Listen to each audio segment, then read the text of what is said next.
I'm not gonna lie, I'm a little bit hangry. I fast for 16 hours and I eat for 8. It's now been 17. I've already hit the gym, I've already taken the dogs for a walk. So my mind is, feed me now.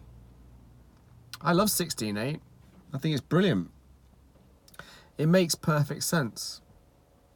You wake up, your primary drive should be to go and seek food. If you satisfy that primary drive straight away, boom, what's left? You activate your parasympathetic system when the daytime should be cortisol dominant and you should be fight or flight. Makes sense. Intermittent fasting, 16/8. 5/2 is retarded. So it shouldn't matter what day it is. Hormones follow, especially male hormones, follow a cyclical pattern. It's a 24-hour cyclical pattern. The aim of TRT is stability, but it's really to try and mimic natural physiology. So I'm a massive proponent of daily injections of testosterone, cypionate and HCG to try at least mimic natural physiology. We get pretty close. It's not perfect. There are lots of variables involved, but it's as close as damn it. What are we talking about? What are we talking about? I actually wanted to talk about dry January. Alcohol. Alcohol increases your propensity to aromatization. Again, conversion of testosterone to estrogen. It's a big problem in our society.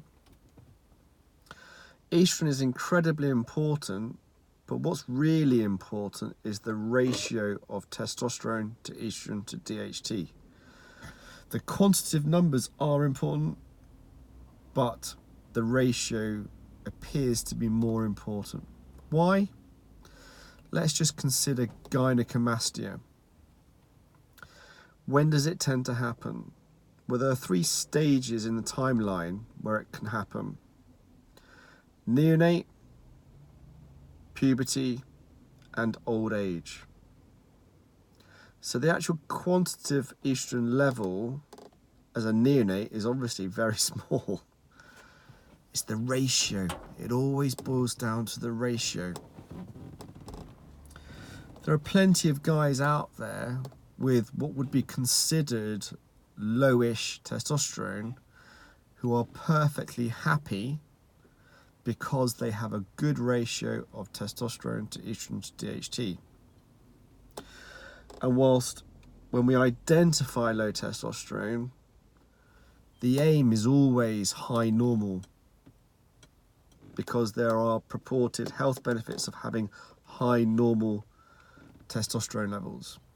They're very real, but does that mean that we should be striving to have high normal levels for everybody? The answer is no. But when you identify low testosterone and you suffer the negative health consequences of low testosterone, we always aim for high normal. We should be looking at it as achieving levels that you should have in your 20s when you are supposed to be healthy, when you're supposed to pass on your DNA. That's what we should be aiming for. But it's a principle, not a rule. And we've spoken about this before. You shouldn't have fixed beliefs when it comes to the human body and medicine. Medicine is an ever-evolving practice. And we believe our model is solid right now. So I'm super happy with microdosing testosterone, cypionate, and HCG. I'm super happy with our approach in controlling estrogen. For the reasons discussed, it's the ratio that appears to be more important than the quantitative number. I made a silly video about God and evolution versus the bozos, but it stands true about balance.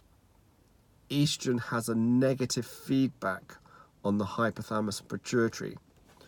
So proponents of massively high estrogen because of the benefits, cardiovascular health, bone strength, libido. It's all about balance, guys. Super important to appreciate this because humans are plonkers. We really are. We are so far removed from nature, our physical and psychological. Lilia just rolls her eyes when I say that phrase, but it's so true. So let's talk about booze, because I'm fond of a drink. I enjoy a bit of gin. I say a bit, I say a lot.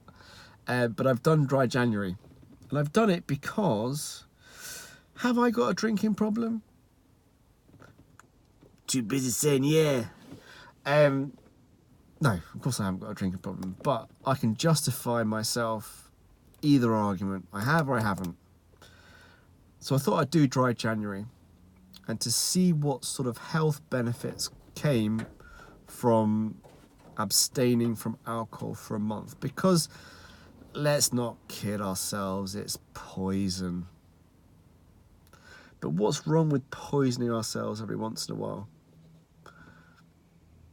Yeah, it's unhealthy, is I suppose the obvious answer. Acutely, is it a problem? I suppose if your judgment's impaired, 100% you can get yourself into some sticky situations. And I've got myself in some sticky situations. If I look back, sailed pretty close to the edge. Jumped over the edge a few times, but I've managed to get myself back, so it's all good. But one day, it could all end in tears. One day, it will catch up with you. And are you prepared to take that gamble every single time? There are lots of health benefits and there are lots of health risks. Life is all about weighing up benefits and risks. It stands to reason, doesn't it?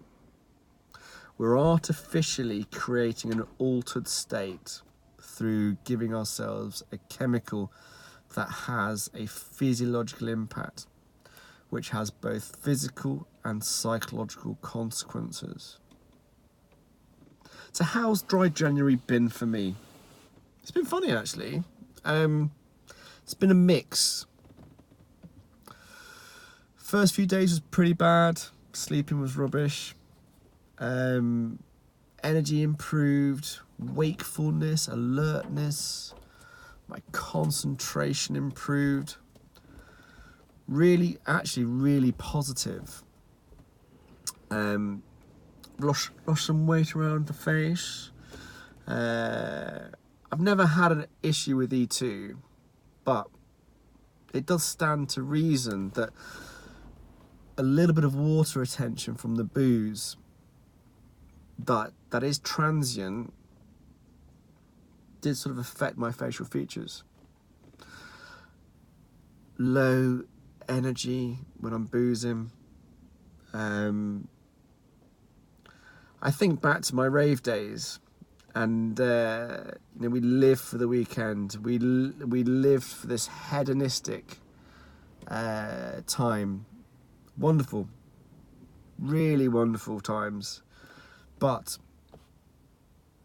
there's an emptiness in that because you're not actually achieving, and you're not actually challenging yourself. And I think that's incredibly important for actual happiness. So hedonism's great fun, obviously, hedonism.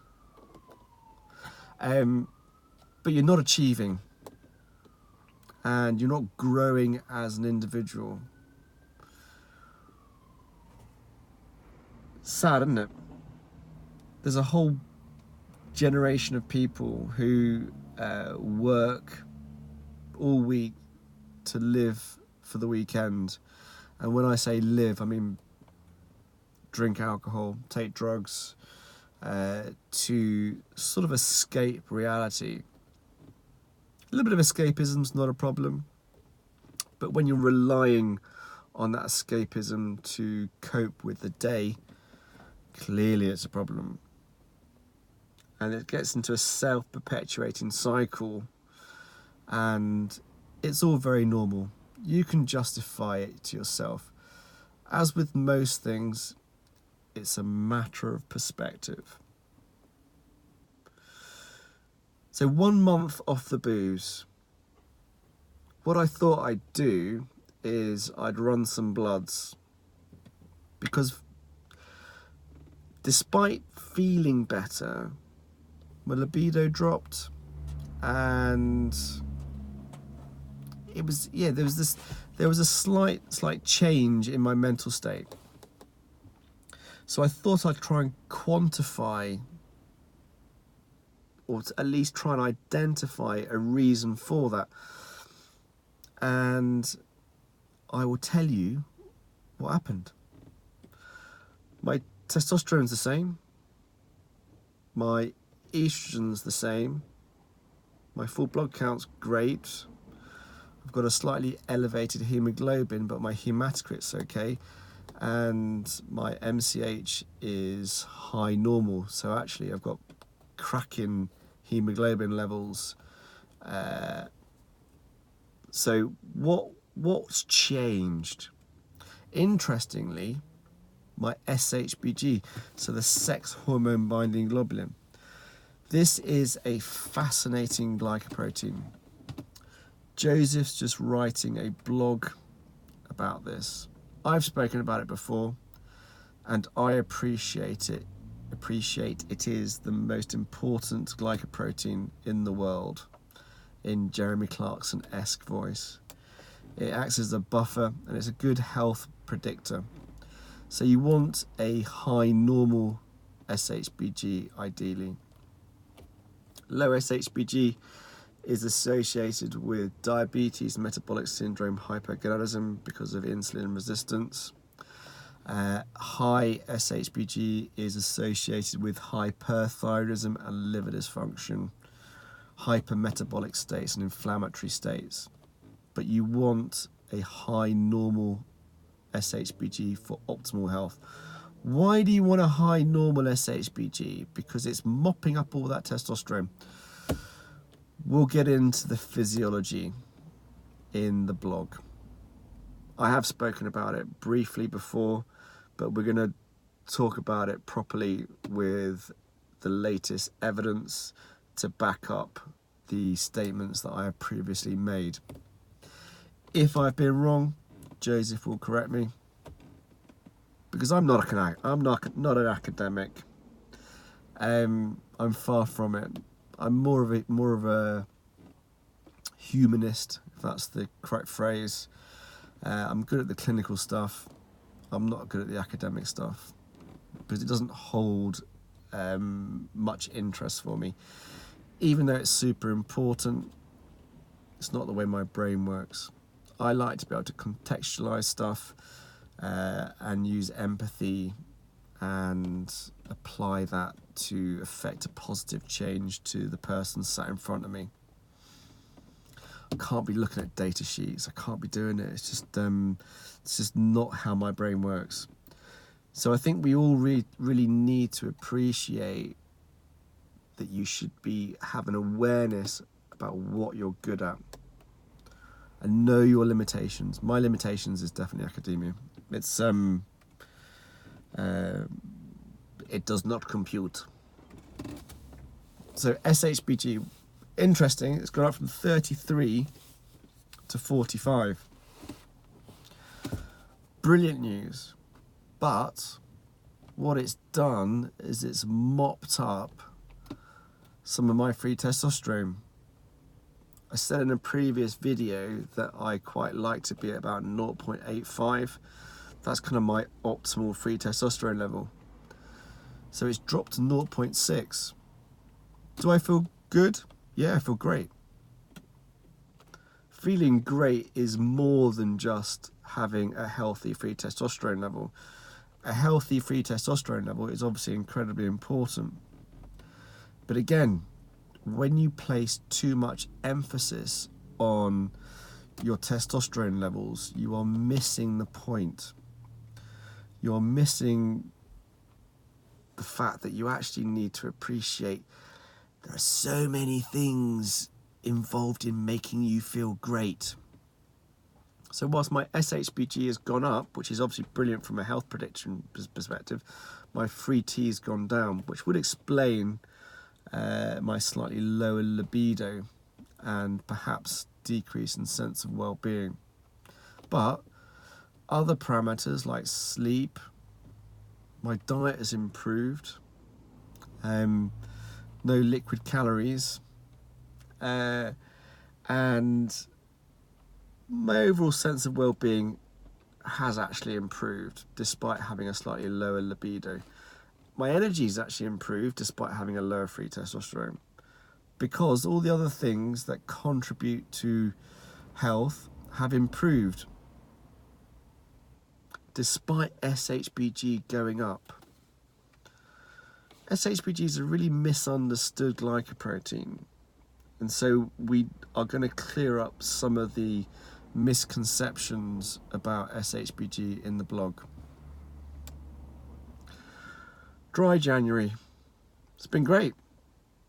Really good. Am I going to continue? I'm undecided. I probably should, but I do enjoy a drink. Is that me being weak? Is that me seeking some justification? Oh, I've had a stressful day. Ooh, I don't think you shouldn't use alcohol as an escape.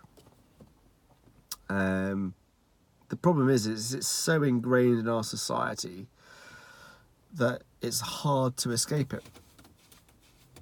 Started reading that Alan Carr book, How to Control Alcohol. Is that a recognition that I'm drinking too much? Of course it is. Otherwise I wouldn't be interested in it. But having insight is incredibly important. But what you do with that insight is really what it's all about. So, a matter of perspective, you have full autonomy over the decisions that you make about your health. It's up to you what you do with that. Peace.